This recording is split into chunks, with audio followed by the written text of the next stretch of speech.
दोस्तों, इन कुछ news articles को देखिए जो कि पाकिस्तान की करंट सिचुएशन की कहानी को बताते हैं। आजकल पाकिस्तान की तरफ से खबरें आनी आम बात हो गई है, जहां लोग आटे से लेकर दूध तक के लिए लड़ने को मजबूर हैं। और अब इन हालातों से निपटने के लिए पाकिस्तान, चाइना और यूएई जैसे देशों से मदद की गुहार लगा रहा है। यहाँ तक कि भारत से भी पाकिस्तान मदद चाहता है और इसके लिए उसने यूएई से बात भी की है, क्योंकि कहीं ना कहीं पाकिस्तान भी बात जानता है कि भारत उसे उसके मौजूदा हालातों से आसानी से बाहर निकाल सकता है। पर क्या भारत करेगा पाकिस्तान की मदद?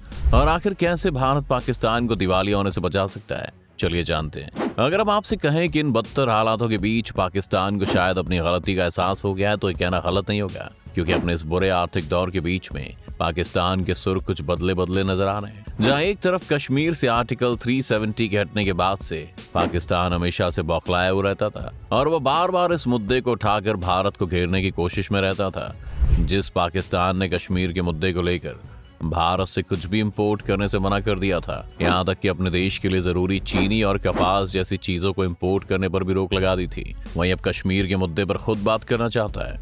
वहीं पाकिस्तान का कहना है कि उसने अपने हालातों से सबक सीख लिया है और अब शांति के साथ रहना चाहता है। साथ ही पाकिस्तान के प्रधानमंत्री शहबाज शरीफ ने खुद हर समस्या के हल के लिए भारत के साथ शांति से बातचीत करने की बात कही है। उन्होंने कहा कि पाकिस्तान और भारत के रिश्तों को ठीक करने और कश्मीर सहित बाकी मुद्दों को सुलझाने के लिए दोनों देशों को बैठकर बात करनी चाहिए। अब जब पाकिस्तान भारत के साथ कश्मीर का ये मुद्दा सुलझाना चाहता है, तो ये बात साफ है कि कहीं ना कहीं पाकिस्तान भारत से अपने बिजनेस को भी आगे बढ़ाना चाहता है, क्योंकि इन दिनों पाकिस्तान की इकोनॉमी की सबसे बड़ी सपोर्टर उसकी टेक्सटाइल इंडस्ट्री पूरी तरह डूब गई। ऐसा नहीं हुआ होता अगर पाकिस्तान भारत से सही समय पर कच्चा माल खरीद लेता, तो ऐसे में जाहिर है कि पाकिस्तान ये गलती फिर से नहीं करना चाहेगा। वेल दोस्तों, ये बात सच है कि आज भारत पाकिस्तान को उसके मौजूदा हालातों से काफी हद तक बाहर निकाल सकता है और उसे दिवालिया होने से बचा सकता है।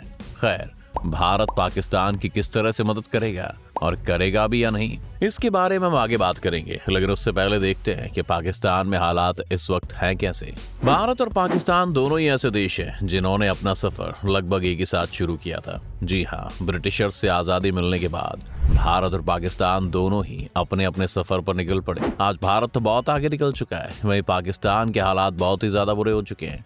पाकिस्तान के हालात कितने खराब हैं, इस बात का अंदाजा हम इसी बात से लगा सकते हैं। कुछ समय पहले वहां आटे को लेकर भगदड़ मची और इसमें एक इंसान की मौत भी हो गई। इन दिनों पाकिस्तान का फिस्कल डेफिसिट है 115%, यानी कि इन दिनों पाकिस्तान सरकार जितना कमा रही है उससे 115% ज्यादा खर्च कर रही है। पाकिस्तान का विदेशी मुद्रा भंडार यानी कि फॉरेन एक्सचेंज रिजर्व्स तेजी से गिर रहा है। मौजूदा हालातों की बात करें तो फिलहाल पाकिस्तान के पास सिर्फ $3 बिलियन ही फॉरेन एक्सचेंज रिजर्व्स बचा है और इतनी कम कीमत पर पाकिस्तान एक महीने से ज्यादा इंपोर्ट नहीं कर पाएगा।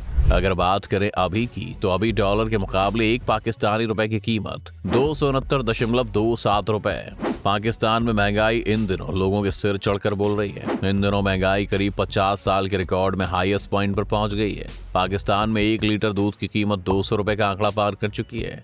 वहीं चिकन के दामों की बात करें तो ये भी 780 रुपए प्रति किलो हो गया है। पाकिस्तान के एक अखबार डॉन की रिपोर्ट के मुताबिक हड्डी सहित चिकन की कीमत के इजाफे के बाद 1100 रुपए प्रति किलो तक ये पहुंच गई है। मतलब वहां पर हर चीज दोगुने तिगने दामों में बिक रही है। वहां पर इतने बुरे हालात हैं कि पाकिस्तान के मिनिस्टर ने वहां के लोगों से चाय कम पीने की अपील कर दी। दरअसल चाय पत्ती की कीमतों में भी भारी उछाल आई है। पाकिस्तान में चाय पत्ती की कीमत बढ़कर 1600 रुपए किलो तक पहुंच गई है, क्योंकि सप्लाई रुकी हुई है। दूसरे देशों से मंगाई गई चाय पत्ती की खेप बंदरगाह पर अटकी हुई है, क्योंकि पाकिस्तानी सरकार का खजाना खाली है और भुगतान नहीं होने की वजह से डिलीवरी भी नहीं हो पा रही है। वहीं एक रिपोर्ट के मुताबिक पाकिस्तान बिजनेस काउंसिल ने इकोनॉमी को स्टेबल करने के लिए 5000 रुपए के नोट को बंद करने का सुझाव दिया है। दोस्तों, पाकिस्तान में हालात ये हैं कि पाकिस्तानी जब रोटी के बिना तड़पने लगते हैं तो शहबाज सरकार गेहूं का इंतजाम करने दौड़ती है। जब रोटी मिल जाती है तो पेट्रोल खत्म होने लगता है।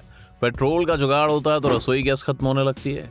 जब रसोई गैस का इंतजाम होता है तो बिजली गुल हो जाती है और जब बिजली बहाल की जाती है तो फिर फंड का काल पड़ जाता है। पाकिस्तान में जो भुखमरी फैल रही है उससे हर कोई परेशान है। तो चलिए एक बार ब्रीफ में जानते हैं कि आखिर वहां ये हालात हुए कैसे। पाकिस्तान में पिछले 9 महीने से पॉलिटिकल इंस्टेबिलिटी है, जिसका देश की इकोनॉमी पर बहुत ही बुरा असर पड़ा है। इसके साथ ही पाकिस्तान के आज के हालातों के लिए जिम्मेदार वहां कुछ समय पहले आई बाढ़ भी है। जून 2022 से सितंबर 2022 के बीच आई बाढ़ ने देश के बड़े हिस्सों को तबाह कर दिया। इससे 1.5 करोड़ से ज्यादा लोग प्रभावित हुए। इससे देश को 12.5 अरब डॉलर का नुकसान हुआ। अब ऐसे में पाकिस्तान कई देशों और IMF से लोन लेने की गुहार लगा रहा है। जी हाँ, कुछ समय पहले ही पाकिस्तान के प्राइम मिनिस्टर ने चाइना से मदद की गुहार लगाई है। अब ऐसे में सवाल ये है कि क्या चाइना पाकिस्तान की मदद करेगा? तो इसका जवाब है नहीं। दरअसल दोस्तों, पाकिस्तान की GDP में लगभग 78% हिस्सा तो लोन का ही है। ऐसे में और कितना लोन पाकिस्तान लेगा? वहीं चाइना की अगर बात की जाए तो इस वक्त पहले से ही चाइना की तरफ से पाकिस्तान पर $30 बिलियन का कर्ज है। पाकिस्तान को डिफॉल्टर होने से बचाने के लिए चीन यहाँ पैसा इन्वेस्ट करता रहता है। चाइना के इस इन्वेस्टमेंट की वजह China Pakistan economic corridor project है। लेकिन अब पाकिस्तान के इन मौजूदा हालातों के चलते चाइना के इस प्रोजेक्ट पर खतरे के बादल मंडरा रहे हैं। ऐसे में चीन का पाकिस्तान में इंटरेस्ट भी कम होता नजर आ रहा है। यही वजह है कि 2020 में चीन ने पाकिस्तान में $155 बिलियन इन्वेस्ट किए थे, जिसे 2021 में घटाकर $77 बिलियन कर दिया गया। इसके साथ ही CPEC प्रोजेक्ट के लिए चीन ने फंडिंग में 56% की कटौती की है। इसके साथ ही कुछ समय पहले पाकिस्तान के आर्मी चीफ सैयद असीम मुनीर ने UAE से भी मदद की गुहार लगाई थी। तब UAE ने कुल $8 अरब का राहत पैकेज दिया था, जिस पर अभी पाकिस्तान गुजारा कर रहा है। ऐसे में UAE से भी खास उम्मीद नहीं है। अब पाकिस्तान की आखिरी उम्मीद IMF से है। दरअसल 2019 में इमरान खान की सरकार के रहते IMF ने पाकिस्तान को बेल आउट पैकेज के तहत $6 बिलियन से ज्यादा की मदद देने का वादा किया था। अब इसी वादे के तहत पाकिस्तान IMF से $1.1 बिलियन की एक और किश्त मांग रहा है। लेकिन लगभग 10 दिन पाकिस्तान रहने के बाद IMF की टीम वापस लौट गई है, बिना पाकिस्तान की मदद किए। वहीं अब IMF ने पाकिस्तान को लोन देने के लिए पाकिस्तान के सामने शर्त रखी है। अब दोस्तों, ऐसे में हालात ये है कि ना तो पाकिस्तान इन शर्तों को मान सकता है और ना ही मुकर सकता है। दरअसल IMF ने पाकिस्तान को वहां की जनता से अलग अलग टैक्स के जरिए 170 अरब रुपए वसूलने की सलाह दी है। अब अगर ऐसे में पाकिस्तान की सरकार लोगों पर टैक्स लगाती है तो लोग भूखे मर जाएंगे, क्योंकि पहले से ही वहां की जनता महंगाई का सामना कर रही है। वहीं IMF ने कहा है कि पाकिस्तान अपनी इकोनॉमी को बेहतर करने के लिए सामानों के एक्सपोर्ट पर टैक्स में छूट दे। इसके बाद देश में तैयार माल दूसरे देशों में जाएगा, जिससे पाकिस्तान की अर्थव्यवस्था को मजबूती मिलेगी। पाकिस्तान के पास किसी भी हाल में विदेशी मुद्रा भंडार में अमेरिकी डॉलर की कमी नहीं होनी चाहिए।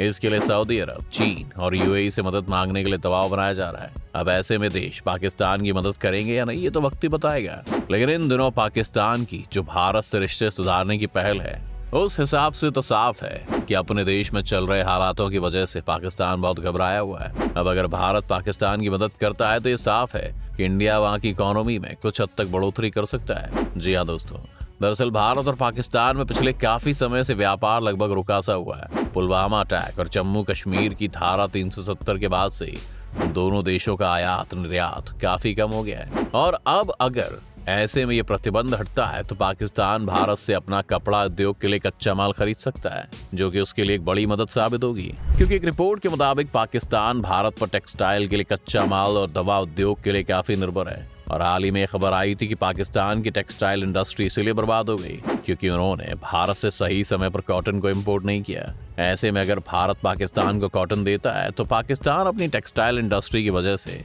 अपनी इकोनॉमी को बेहतर कर सकता है। वहीं पाकिस्तान चीनी को लेकर भी भारत पर काफी डिपेंड है। एक रिपोर्ट के मुताबिक साल 2018 में पाकिस्तान भारत से 9% चीनी और चीनी के अन्य उत्पाद आयात करता था। लेकिन जब ये व्यापार बंद हुआ तो पाकिस्तान ने ब्राजील, चीन और थाईलैंड जैसे देशों से चीनी खरीदी। और जब पाकिस्तान के घरेलू बाजार में चीनी के दाम काफी बढ़ गए, जबकि भारत से पाकिस्तान को ये सब काफी सस्ता मिलता था। वहीं अगर बात करें भारत की, तो भारत पाकिस्तान पर छुआरा, सेंधा नमक, सीमेंट जैसी चीजों के लिए डिपेंड है। ऐसे में अगर भारत पाकिस्तान से सब चीजें खरीदता है तो पाकिस्तान के फॉरेन एक्सचेंज में भी काफी मुनाफा हो सकता है। अब क्या भारत को पाकिस्तान की मदद करनी चाहिए? क्या भारत को अपने व्यापार का रास्ता पाकिस्तान के लिए खोल देना चाहिए? हमें हमारे कमेंट सेक्शन में जरूर बताएं। अगर आपको वीडियो पसंद आई तो लाइक और शेयर जरूर करें।